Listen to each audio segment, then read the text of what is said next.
If that's what they're doing, can we really sort of count errors in the same way that we usually count errors? Probably not.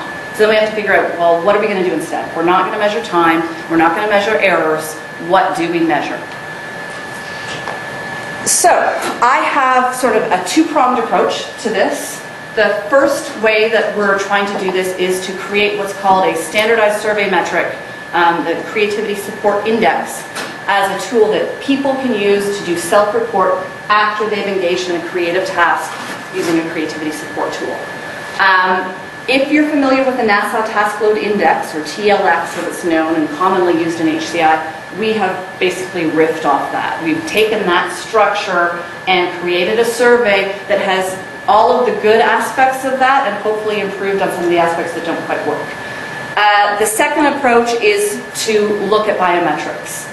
So what we're wondering is there a physiological manifestation when you're really being creative?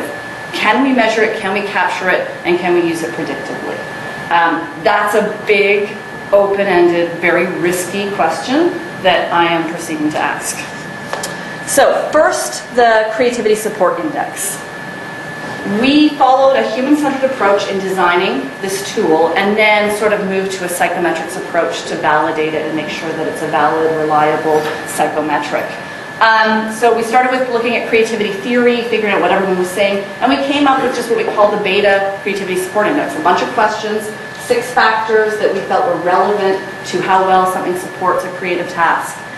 Then we ran a bunch of pilot studies, and then we found there was some wording issues. Some of the words we were using didn't quite resonate with people, so we went to Mechanical Turk, did a big study to find out what words do the everyday common folk use when they're talking about creativity.